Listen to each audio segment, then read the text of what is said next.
Et bienvenue dans cette petite vidéo. Comme le nom l'indique, pose-toi, prends un café et on va parler un petit peu série aujourd'hui. Que va-t-il se passer dans la suite de la saison 3 de Bridgerton? Netflix, à son grande habitude, nous a montré un petit trailer de cette deuxième partie qui sort le 13 juin prochain. Et le moins qu'on puisse dire, c'est que ça va être tendu. Dans cette bande-annonce, nous voyons Colin annoncer à sa famille qu'il prend pour épouse notre protagoniste préférée, Penelope Featherington, qui n'est d'autre bien sûr que Lady Whistledown. Mais ce qu'on peut voir dans cette bande-annonce, c'est que la relation entre Penelope et Héloïse ne va pas bien du tout. Héloïse le prend très mal et elle demande qu'une seule chose, c'est que Penelope avoue la vérité à Colin. Bon, sans surprise, si vous avez lu les livres, vous savez que Colin va savoir que sa femme est Lady Whistledown. Mais je me demande comment ils vont l'emmener dans le film. Car il y a un gros hic. Le livre ne se déroule pas du tout quand Penelope et Héloïse ont 23 ans, mais quand elles en ont 28. Et ça, vous allez me dire, bon, c'est pas très grave. Bah, ça peut avoir une incidence parce que 23-28, ça veut dire tout simplement qu'on a vu absolument plusieurs années se dérouler. De plus, dans les livres, Reine Charlotte, elle est pas là. La pression de la Reine Charlotte n'existe pas. On a bien vu dans la saison 2 que la reine voulait absolument savoir qui est Lady Whistledown pour la faire tomber. Si dans cette saison 3, nous voyons justement que Penelope est dévoilée, qu'est-ce qui va se passer avec la reine? De plus, quand elle a 28 ans, même si c'est le 3e livre, on apprend au fur et à mesure que les personnages sont déjà mariés, sont déjà partis, et on suit leur chronique une fois leur livre arrivé. Oui, Francesca trouve bien son mari dès sa première année et elle n'a que 18 ans. Et vous allez nous dire pourquoi il la marie tout de suite, ça vous saurez bien après, car son livre à elle est abominablement triste. Mais je ne dirai pas plus, sinon c'est du spoil. Et alors là, si je vous spoil, vous allez dire non, comment as-tu pu? Revenons à la bande-annonce. Dans cette bande-annonce, nous voyons quoi? Nous voyons Héloïse en colère, Colin qui ne comprend absolument rien à sa vie, et une scène est très intéressante. Déjà, ce que l'on peut remarquer, c'est que le début diffère des livres en question. Et oui, il faut savoir que Colin et Penelope se font bien surprendre dans la calèche, mais ne s'arrêtent pas chez les Bridgerton, pas du tout. Ils s'arrêtent chez les Featherington. Et normalement dans les livres, c'est à ce moment-là que Colin découvre qui est Lady Whistledown. Parce que oui, Colin découvre avant Héloïse qui est vraiment Penelope. Donc ce n'est que le lendemain, d'après ce qu'on peut voir, que les Featherington apprennent la nouvelle. Ça c'est assez dommage parce que dans les livres qui sont très bien ficelés, l'autrice a bien fait attention de mettre des choses concrètes niveau historique. Donc niveau mariage, Colin allait se rendre chez les Featherington pour demander à sa mère la main de Penelope. Là, le gars, il s'est dit, ok, Hélène, de toute façon, elle me refusera pas, je la prends, tita, tout. Faut pas sortir ça de mon contexte, sinon c'est mal vu. Mais bon, c'est un peu le Colin du genre, je te demande en mariage, je ne demanderai à personne d'autre. Alors que techniquement, il faut l'autorisation. Quelque chose qui est assez marquant, c'est la scène avec notre beau Bénédicte. Bénédicte et sa petite comtesse, je crois. Dans les livres, elle n'existe pas. Enfin si, on y voit vaguement Bénédicte qui flirte avec une femme, mais pas plus. Après, je pense qu'on a une autre scène où il découvre qu'elle est sûrement promise à quelqu'un, car on le voit dépité et juste en train de vouloir pleurer sa race. Et je pense que c'est pour emmener son arc narratif qui lui est très intéressant et qui marche sur le coup de foudre. Peut-être que par cette rupture amoureuse, on nous rappelle un peu ce côté Anthony qui avait vécu justement le cœur brisé, qu'il ne voulait plus aimer et qui est tombé après sur sa vicomtesse. On a peut-être un avancement de Bénédicte en mode j'ai le cœur brisé, je ne veux plus croire en l'amour, et qui va bien sûr tomber sur son coup de foudre. Et ça, c'est une hypothèse. Enfin, non, j'ai lu les livres, je sais ce qui va se passer, mais comment Netflix et le réalisateur va tourner tout ça, je n'en ai aucune idée. Quelque chose de super important, on revoit Anthony, le vicomte et la vicomtesse Bridgerton sont de nouveau dans la partie 2. On était persuadés que suite à leur lune de miel, ils ne reviendraient pas dans la série, et pourtant, ils sont là! Je les adore. Je les adore beaucoup, beaucoup, beaucoup, beaucoup. Après, est-ce qu'ils vont juste faire une apparition? Peut-être. Mais en soi, vu comment les livres sont tournés, Anthony est un personnage primordial. C'est le vicomte qui doit approuver tous les mariages de ses frères et sœurs. Donc s'il n'est pas dans la suite, ça va être un peu bizarre. Et c'est à ce moment-là que j'aime beaucoup, beaucoup la scène qui est juste incroyable. Voilà que Benedict fait une blague à Anthony pour lui dire: tu comptes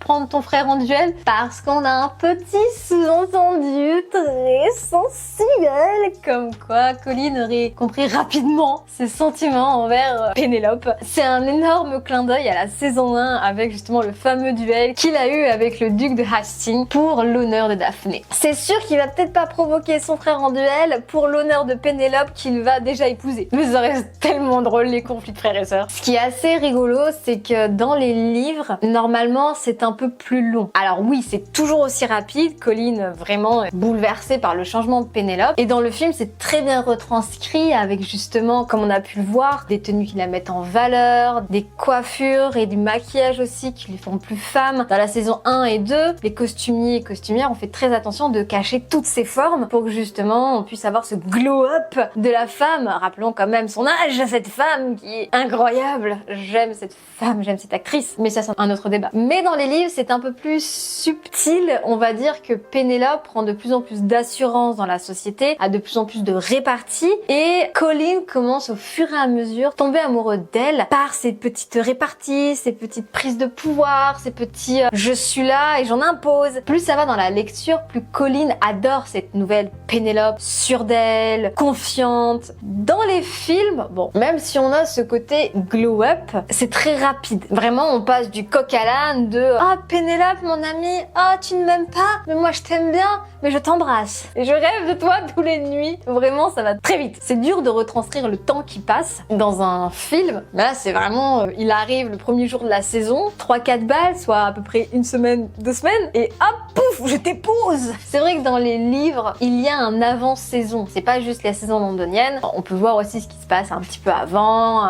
pendant, un petit peu après. C'est rapide, mais pas aussi rapide. Plus subtil. Un truc que j'aimerais beaucoup voir dans cette partie de saison, c'est le fait que ses frères et sœurs ne soient pas surpris. Dans les livres, Anthony et Benedict et à peu près toute sa famille étaient déjà persuadés que Colin allait finir avec Pénélope. C'est très subtil, on a quelques phrases par-ci par-là qui nous le font comprendre, et j'aimerais beaucoup que les gens soient pas en mode non, c'est pas vrai. Tous les autres, oui, c'est insensé, c'est inconcevable, mais la famille Bridgerton, j'aimerais beaucoup qu'ils ne soient pas en mode ah, pas possible, mais plus sur le côté c'était évident. Comme l'autrice l'a montré un tout petit peu subtilement dans chaque petit livre. On peut voir qu'Héloïse est très contrariée par rapport à cette annonce. En même temps, elle veut le bonheur de son frère, mais en même temps, elle en veut énormément à Pénélope. Et ça, je sais pas trop comment ils vont le tourner. Vraiment. Je vois pas trop en fait comment ça va être tourné. Dans les livres, vu que le temps a passé et que Héloïse n'est pas du tout au courant, c'est pas Héloïse qui révèle le secret, c'est même la dernière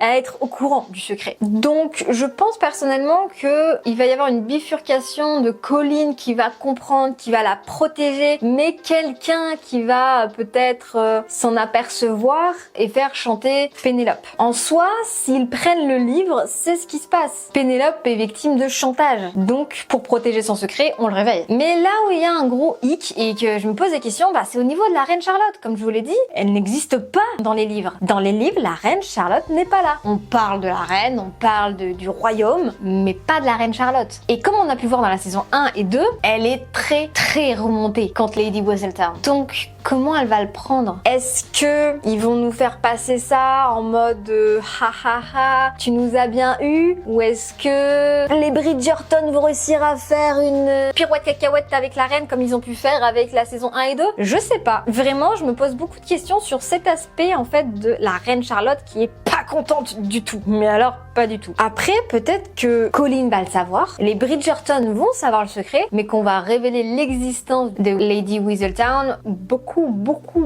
plus tard. N'oublions pas que Colin, c'est le 3e. On a encore beaucoup de personnages à marier avant la fin. Et Lady Whistledown, elle est toujours là, mais différemment. Si les gens apprennent que Lady Whistledown est Penelope Featherington, qu'est-ce qui va se passer? Parce que ce qui est intriguant et ce qui est très exaltant, c'est le secret. C'est qu'elle a pas sa langue dans sa poche. Mais si tout le monde sait qui est Whistledown, c'est plus compliqué. Donc vraiment, j'ai un gros problème avec cet aspect-là, c'est comment ils vont tourner le secret dans cette partie-là. Pour moi, la pire des choses qui pourrait arriver, c'est vraiment, et ben voilà, c'est Lady Whistledown et ça part en autre boudin et puis en fait, tada, en fait c'est elle, mais vous inquiétez pas, tout ce qui s'est passé en saison 1 et 2, tout le monde est pardonné. Ouais, bof, je serais un peu sur ma faim. Je préférerais encore qu'il se passe rien, du genre vraiment que le secret reste secret et qu'il y ait que les Bridgerton qui le savent. Ou du moins Colin. Donc voilà, on a vraiment ce côté de Colin qui commence à remarquer Penelope, qui commence à remarquer ses taches sur les doigts. Dans la saison 1 et 2, elle a toujours eu de l'encre sur les doigts. Dans les livres, nous apprenons que Penelope, pour faire publier ses chroniques, tout simplement, elle met ses lettres sous le banc d'une église bien précis dans un quartier assez miteux de l'Angleterre. Et c'est comme ça que Colin sait qui est Whistledown. Il voit Penelope partir en calèche, il la suit, se rend compte qu'elle va dans une église dans des quartiers très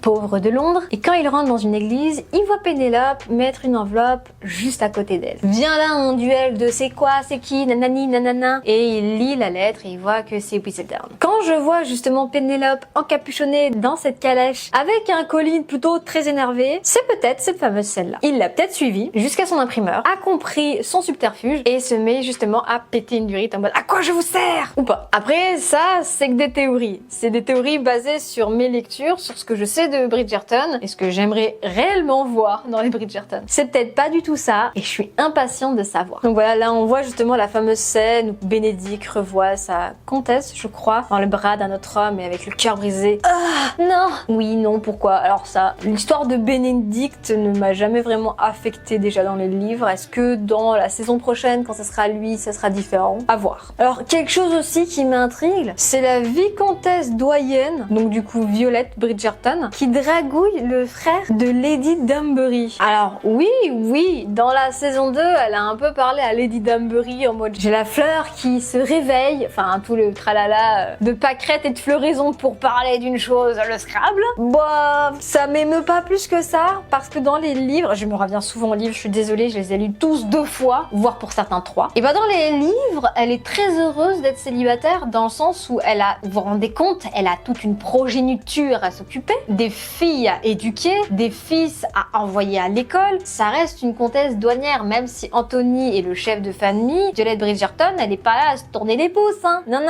heureusement. Et justement, comme elle l'explique dans les livres, elle n'a jamais retrouvé Marie, car elle était très occupée avec ses enfants, puis ensuite avec ses petits-enfants, et elle n'en voyait pas l'utilité. Même si, dans le dernier des livres, on entend dans une phrase un sous-entendu qu'elle se serait un petit peu amusée. Tu m'étonnes. Mais alors là, ce couple-là, il me fait ni chaud ni froid, hein. Pouh, ça me touche une ovaire, ça me casse pas l'autre. On voit justement Pénélope qui renonce à ses rêves, donc qui renonce au Whistledown. C'est peut-être au moment où Héloïse lui dit, soit tu lui dis, soit je lui dis, peut-être qu'elle arrête pour l'amour de Colin, parce que soit il lui demande, soit Héloïse lui demande. Bon, le pourquoi du comment. L'une des scènes qui est intéressante, c'est celle-ci, c'est Cressida qui est en rouge. Dans cette époque-là, le rouge, c'est pas anodin. C'est comme on a pu voir au début de la saison 3, une Pénélope tout à fait différente avec une parure vert émeraude très puissante. Là, on a une Cressida rouge, rouge puissante, rouge menaçante. On a pu voir que Cressida, dans cette première partie, a une évolution très positive. Et franchement, je l'apprécie de plus en plus. Mais là, cette fameuse scène de quelques secondes, on peut se poser la question de ah, il y a un truc. Elle est remontée. Mais remontée comme un coucou. Elle a l'air déterminée et elle veut manger Pénélope au petit déjeuner. Donc, est-ce que ça serait pas elle qui va tout chambouler? Est-ce que ça serait pas elle qui va tout faire péter? En tout cas, un truc est sûr, c'est que dans la première partie, les deux se sont fightés. Là, on a une Cressida rouge pétante, rouge guerre. Pour moi, c'est pas anodin. Et la dernière scène, justement, cette fameuse scène où l'on voit une Pénélope qui se retourne vers son futur mari. On est toujours dans cette fameuse salle de bal. Justement, la salle de bal où on avait vu tout au début qu'il y avait le Whistledown qui était donné aux personnes. Je pense que tout va se passer sur ce moment-là du bal. On a un visage très fermé, très décomposé de Pénélope qui ne comprend pas la situation, qui se retourne, qui comprend qu'il y a un problème, qu'elle a fait une erreur. Et on a un Colin pas très content, j'ai envie de dire. Je sais pas trop, on le voit pas trop, on le voit quelques secondes, donc c'est compliqué à dire. Et on finit et on finit en beauté avec votre chroniqueuse ne supporte pas le mensonge. J'ai envie de dire, c'est l'hôpital qui fout de la charité au point où Pénélope elle en est. Mais il y a quelque chose. On va avoir un tournant. Positif, négatif, ça c'est à voir, mais il va y avoir un tournant. Je suis impatiente de voir cette partie 2. J'en attends beaucoup parce que Colin et Pénélope, c'est mon arc narratif que je préfère. Je l'ai lu 3 fois. Il est extraordinaire. Vraiment, ce sont mes 2 personnages préférés dans les Bridgerton. Donc, je serais très déçue si vraiment ça finit en queue de poisson, en eau de boudin ou qui rajoute encore des trucs. Je vais pas m'étendre sur Francesca parce qu'il y a tellement à dire, mais je pense que je ferai une vidéo de ce qui n'existe pas à la base dans les livres et ce qui a été rajouté dans les films. En soi, c'est une adaptation, donc ils font bien un peu ce qu'ils veulent. Mais je trouve que le personnage de Francesca a été malmené. L'actrice est superbe, mais alors le personnage Francesca, il y a à dire. J'espère que vous avez aimé cette vidéo. C'était une petite analyse très brève de cette bande-annonce de la partie 2 qui sort la semaine prochaine. J'ai hâte de voir tout ça. J'ai hâte, je n'en peux plus. Je suis aux aguets. En mode, je compte les jours. Dites-moi dans les commentaires si vous voulez que je fasse une analyse des personnages, de ce qui existe dans les livres et ce qui n'existe pas dans les livres. Dans tous les cas, je vais le faire sur certains sujets, ça c'est sûr. Mais pourquoi pas faire une histoire de chaque personnage? Parce que dans les films, on ne vous raconte pas l'arbre généalogique des Bridgerton, qui est vraiment Violette, comment se sont-ils vraiment rencontrés et tout le patin couffin. Il y aurait énormément de choses à dire. Sur ce, moi je vous laisse. Je retourne à ma caméra. Je vous dis à bientôt pour une prochaine analyse de films, de séries, d'animations, de bandes-annonces ou encore même pour parler de tout ce qui a été supprimé sur Netflix. J'espère que vous avez aimé cette vidéo. Je vous fais des bisous. Ciao!